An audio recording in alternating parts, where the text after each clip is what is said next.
Hey folks, it's Maxwell here and welcome to a brand new series. It is time for the Sickos.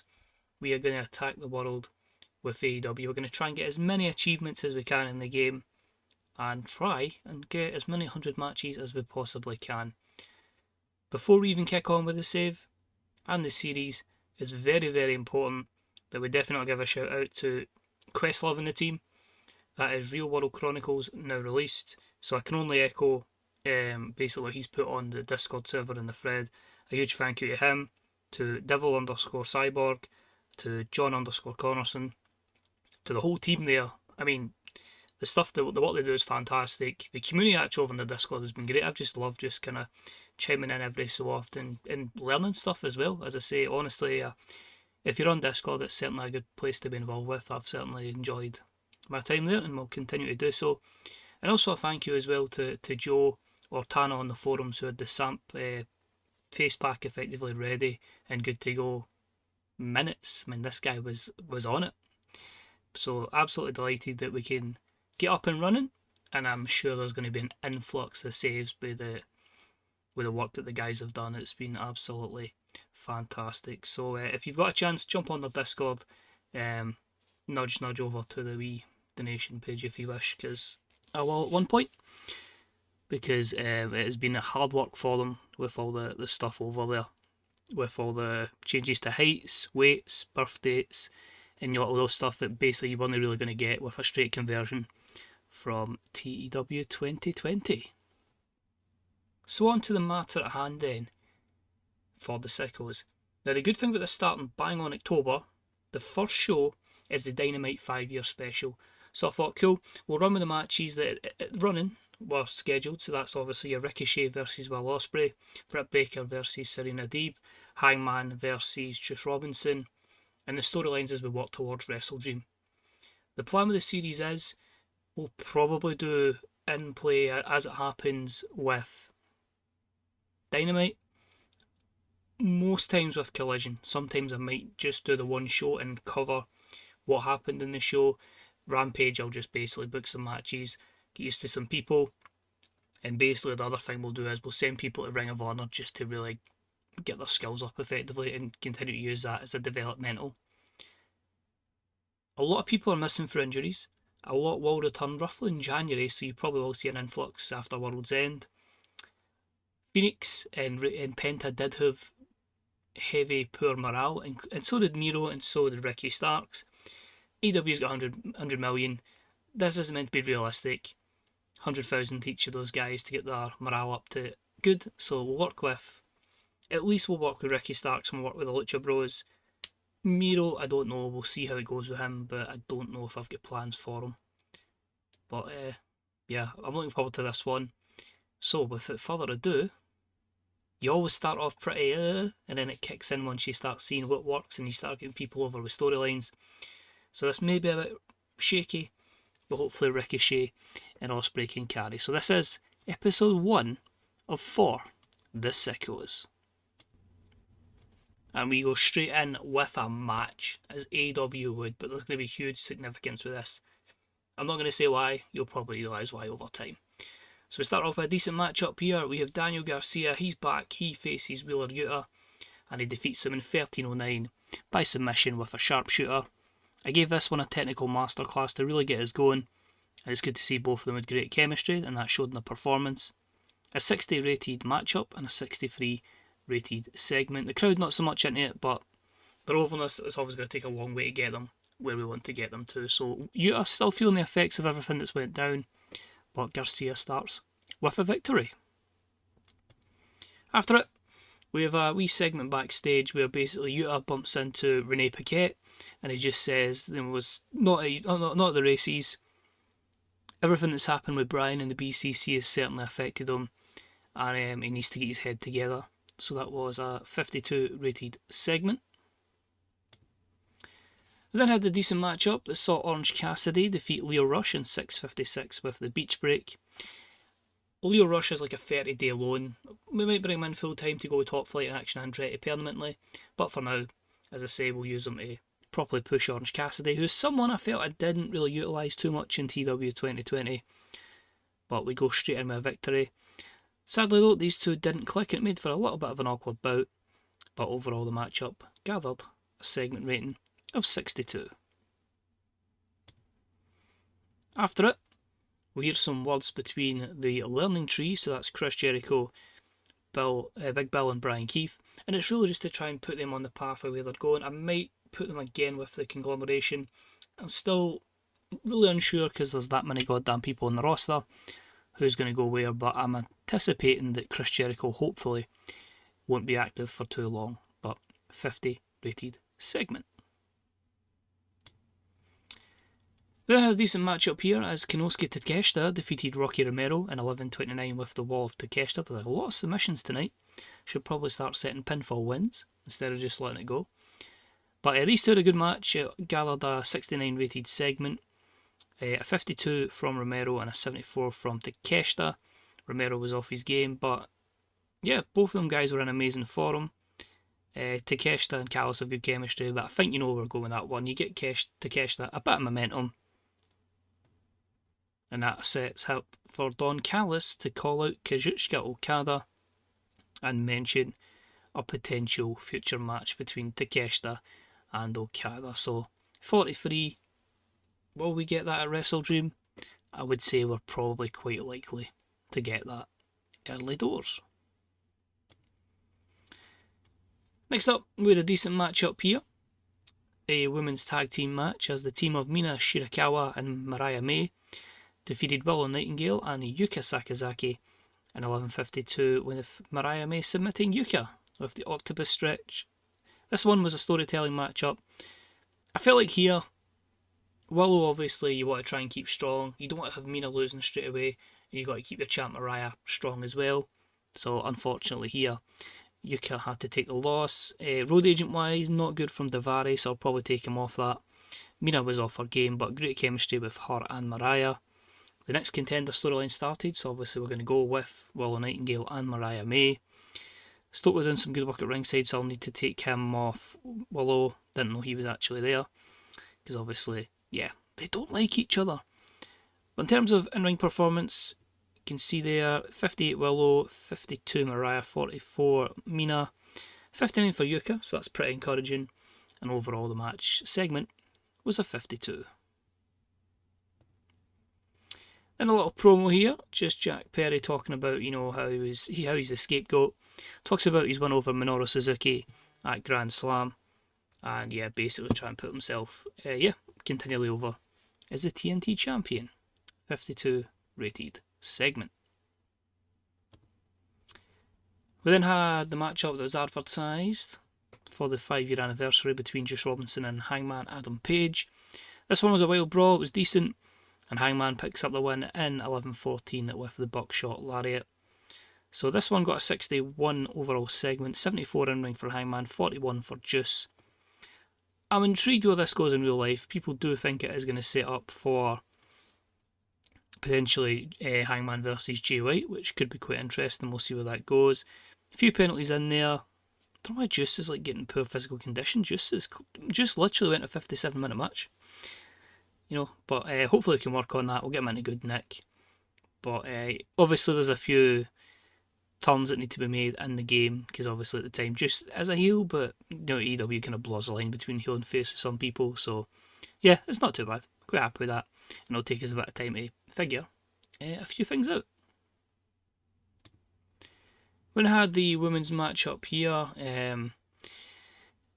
obviously everything that's been made of Britt Baker recently, and ironically she wasn't off her game, although she did get penalised for being in extremely poor form. But basically we gave her the win here. She wasn't going to put Serena over, because that was a plan I was going to the story I was going to tell was Serena to go over. But I'm like, I don't want her pissed off, so decent reaction, subpar crowd. She wins in 10:49 with a lockjaw. 47, I'm going to have to fix this. This is too many submissions. I suppose she would be a submission winner with her finisher. But yeah, the plan really was with this segment, and she cuts a promo after it, basically just saying like she's aware of all the criticism that she's gotten, and it's up to her to basically prove all her doubters wrong and show that she can get back to the top of AEW, because she realised the whole time she was gone, you know, the locker room's completely changed. There's a lot of good upcoming women that she needs to show that she's still at that level. So solid promo. That was a 60, although I might need to take Rebel off her as manager. Oh, a few words from Nicholas and Matthew Jackson, just basically saying still tag team champions, defeating Kyle Fletcher and Will Ospreay at Grand Slam. And it says there's no tag team in the world that is on their level. It's up to me now to properly push a tag division to show that they are, because I feel like proper tag teams haven't really went much in AEW recently, so it's up to us to really start pushing that tag division strongly. We then had a 4-minute package on the history of Ricochet and Will Ospreay. We'll maybe even say it was just that thing they aired on YouTube and we've put it on television here, but it starts the storyline off between them. Does Ricochet still have the spark? Only a 46, because you have to think as well, a lot of these aren't going to be like mega over, like Bryan's 65, so it's going to take us a good while to get to really great ratings with that one by getting them over. But I feel 65 is fair, you know, if your context is The Rock or Hogan at their peak is 100, then Bryan 65 right now is probably good for where he is, so I don't have any issues with that at all. Main event time, how will it go? Our main event match anyway. It had great wrestling, it had a decent reaction from the crowd as Will Ospreay defeats Ricochet in 14:01 with a Stormbreaker. This was designed so the wrestlers went all out and steal the show. Also remember as well, it's 20 minutes at this particular product to get a world class score. Crazy the crowd was only a 54, so we really need to try and work on getting these ones over. Ospreay 81, Ricochet 73. Great chemistry, so that boosted it as well. The storyline advances and gains heat, so we don't get the storyline penalty. And Ricochet is getting better at his gimmick, but I'd be very, very surprised if Ricochet went over. So with low heat in the storyline, that's fine. That was just starting. Ospreay physical conditions, so might need to rest them. And obviously 2 baby faces, a little penalty there. But yeah, overall, happy with that one. That should gain us pop. I don't know what rate we need to make sure we don't have the TV network's unhappy it is, but we should be fine there. And that leaves us with our main event angle, which flopped. Yikes. So this was going to be basically verbals between Bryan and Mox. Claudio and Pac were going to be there as well. There's a lot of positives there. Claudio underperforming, but it's just basically like Bryan saying he still maintains he'll be world champion. It's a shame that his former friends that want to earn the end of his career, but he knows what violence that Mox can bring and he's going to try and bring it. Mox is going to say, you've basically defeated the purpose of what the BCC was, and we were going to change the landscape, but what's changed? It's all benefited you. So it's up to Mox, Claudio and Pac to change the future of AEW. So only a 57. Wasn't any negatives, just where they are in terms of overness. That's fine. So we finished the show.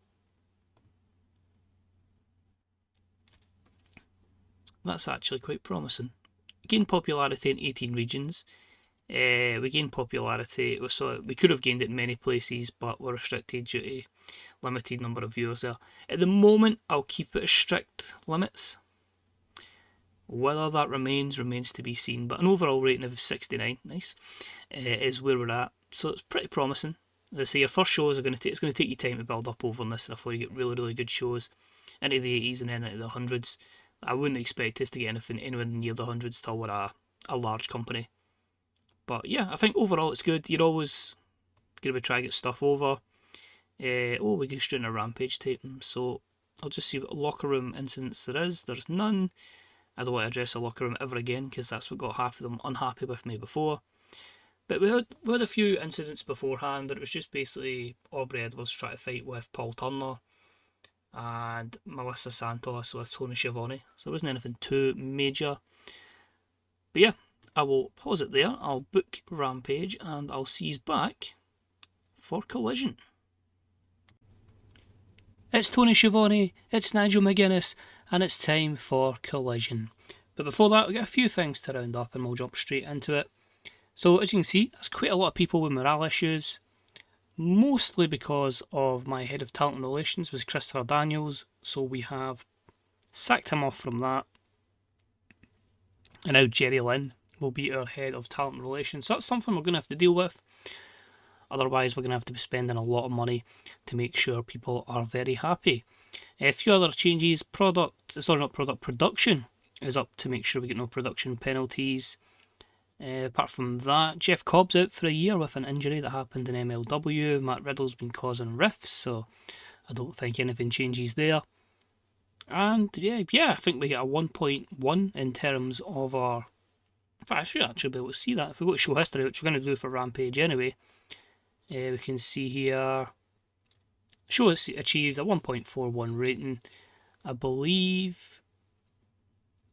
a total... So overall, nearly 1.4 million viewers watching it when you add in everywhere across the world. To be honest, when you actually think about it, TBS 0.85, 640,000. That's quite bang on. That's really, really good. There's obviously other ones there that's maybe not so realistic. Obviously, New Japan World bringing 300,000, but no, that's a hell of an accurate guess. I just thought I'd bring it up anyway, so we know where we start and we'll move on from there. Obviously, 2,025 in attendance. So the quick episode of Rampage had on Sammy Guevara defeating Matt Taven with a hook video. He won't cut promos because of his type of attribute, silent. So that's interesting.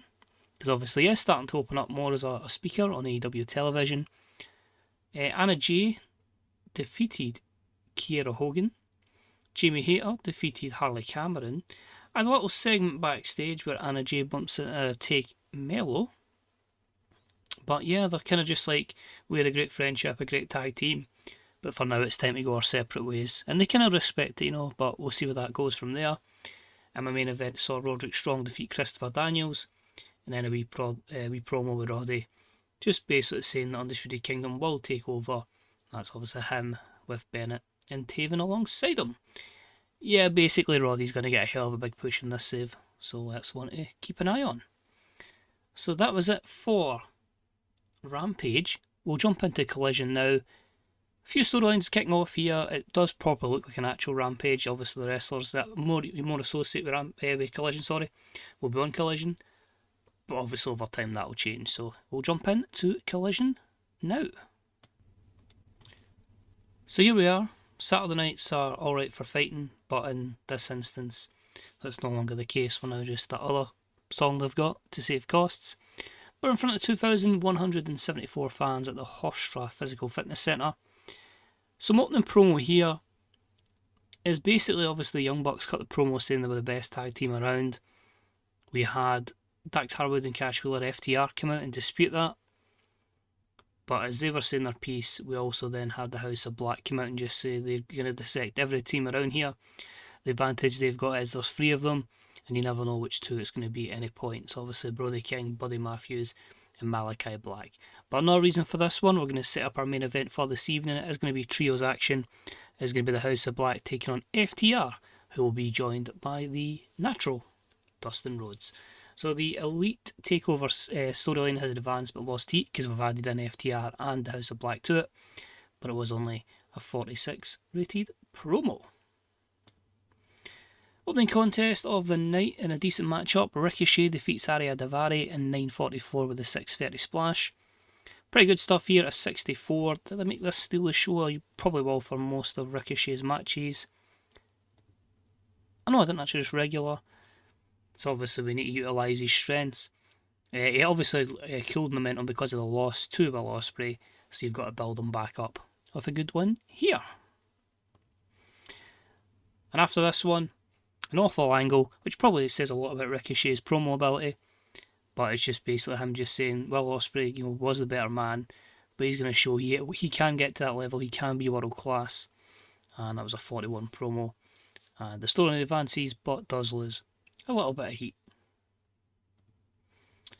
Next up, we had a decent Wild Brawl match. That was Kyle Fletcher defeating Mark Briscoe in 10:29 with a Grimstone. Some good stuff here. Not quite world champion Kyle Fletcher, as I saw on Discord, but that is an absolutely fantastic save to follow. And 55 for the segment rating here. The crowd weren't too much into it, but you need to build Kyle Fletcher up. And Mark Briscoe unfortunately falls victim to him in this one. And after the matchup, it's a wee short angle, but it's really just a case of Kyle Fletcher, you know, being respectful, even though he's a heel, he's kind of like tweener, because obviously his friendship with Will Ospreay, and he shakes the hand of Mark Briscoe. So a 41 for that. Moving further on, we're about to had some decent wrestling, but not a lot of heat, as Private Party defeat Top Flight in 9:47 when Isaiah Cassidy pinned Darius Martin with the Gin and Juice. This one was designed to be a steal the show matchup, and that pretty much shows with the 61 segment.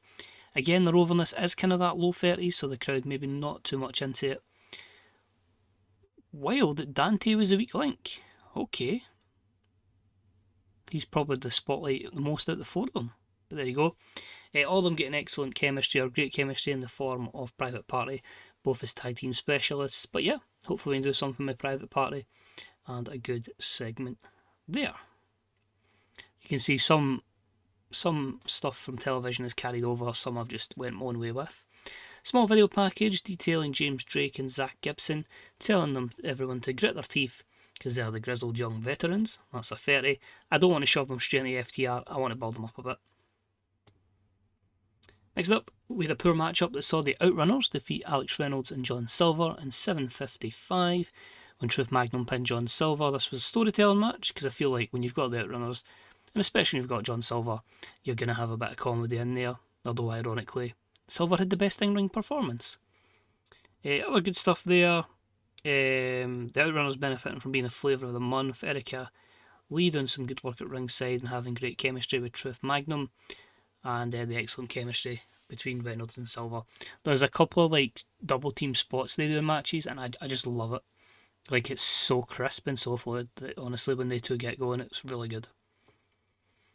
And a little promo again as we continue the push of the Undisputed Kingdom. I am determined to make Roddy Strong a major player here. This is only a 39 though, because all three get words, so that's Mr. Hispanic, Matt Taven, Mike Bennett, and Roddy Strong. We then had a match in our women's division. It was a poor matchup that saw Deonna Purrazzo defeat Queen Amanita in 11:39 with the Fujiwara armbar. Actually, one time I can use a submission. Disappointingly, Amanita was only a 38, but she was off her game. But I feel like the time will come with her. But I really think Deonna Purrazzo is class. So again, it's someone you'll probably see a heavy push to start with. But 49 for the wrestling, 30 for the crowd, 55 for the segment. We really need a strong main event, because I don't feel like we're going to get a strong promo. But next up, we have a pre-taped interview segment. It's just basically some words from Chris Statlander and Stokely Hathaway. It's just basically saying, obviously, the matchup at All Out against Willow Nightingale. They know where Willow's going. That's fine. She's in the past. But they need to discover where Statlander's going to go. It's tricky because both your TBS champion and both your world champion are both heels. So I need to try and find some fodder for Chris Statlander. I might actually utilise some of the Stardom wrestlers against her. Keep an eye out on that one, but I need to get her over as well, so that's why we'll have that with Stokely. Co-main event, and about to had some decent wrestling, but a little heat. We had Hologram defeat Daralistico in 9:34 with the 450 splash. We tried to make this one steal the show, but the crowd weren't into it particularly. Good wrestling, but as I say, we need to get both over. Hologram still filling out the crowd, and Daralistico is just back from injury. But of course, that just leads to an angle very similar to what took place on Collision Grand Slam. Spoilers. But basically, we see Daralistico joined by the Beast Mortos and Rush, and they beat down Hologram. It's only a 38 because obviously overness is going to take a lot of time, a lot of wrestlers to get them to where we want them to be. And for some reason, I've not put Reborn, I've put Reborn.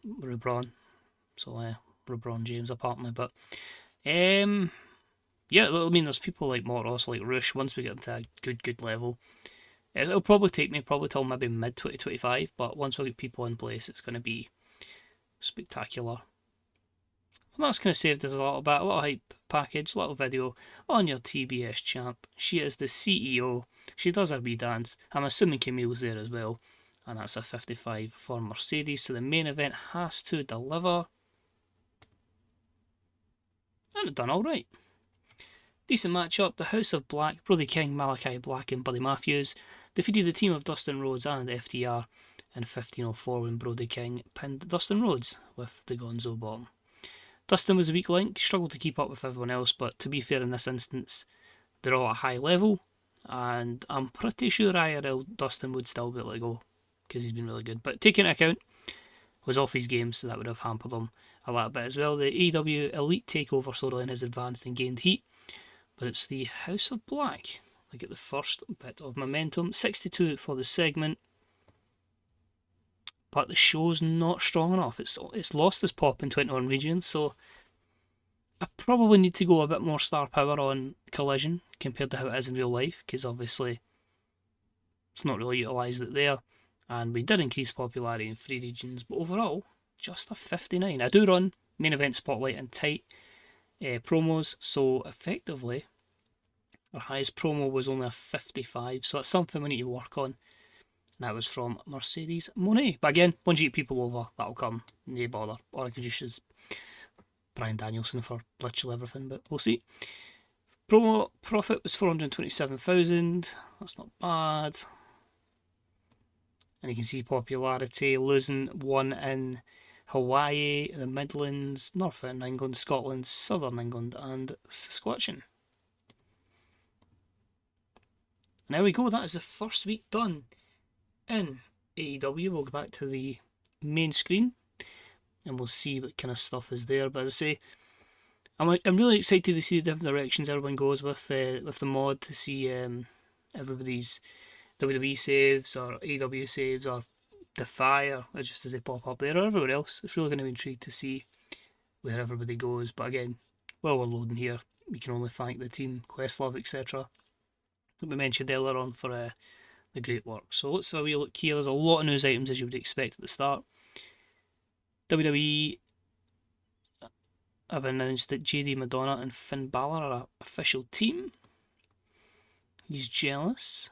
Bad Blood. So let's have a look at how the AI booked Bad Blood. Gunther defeated Sami Zayn and Drew McIntyre in a tables match to retain the World Heavyweight title. I like that. You're getting hype packages before. That's quite realistic, hype packages into matches, so that's good. That's something you never got so much of previous AI. Jey Uso versus Rey Mysterio, LA Knight, AJ Styles, CM Punk, Sheamus, Nia Jax against Bayley and Bianca Belair, and Rhea Ripley against Tiffany Stratton and Jade Cargill. So you can see here the WWE stars are over. Obviously, that'll work more towards their popularity and their strengths. So yeah, it's backs against the wall to start with, but that should be good. That makes it a wee bit more of a challenge. Get ROH on Honor Club 13. Collision, underwhelming. So I'd say that's quite realistic, because there is a few shows where people are a bit kind of with AEW, and it certainly doesn't mean you're just going to start hitting the ground running. It's going to take you a bit of time to get there. And 2-year written deal. You're going nowhere, Brian. Better not retire on me.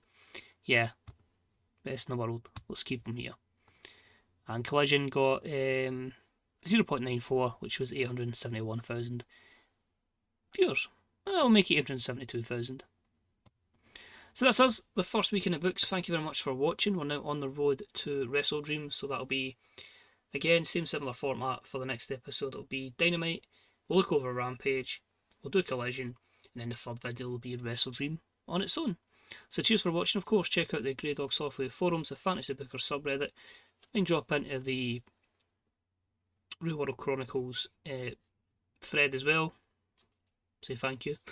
So show your appreciation. Even drop the wee kind of thumbs up or the wee heart emoji, I think it is, and the same in the SAMP picture pack if you decide to use it. I think that's everywhere. TWDB and BeTheBooker.net if I haven't shouted them out already. As I say, if it's somebody that's giving out TW content, it's not the most mainstream game in the world, so quite happy to give a shout out and retweet, etc. if I can. If I see anything on Twitter, if anybody's doing saves, tweeting about it, a YouTube video, just tweet me and I will happily retweet it, no issues at all.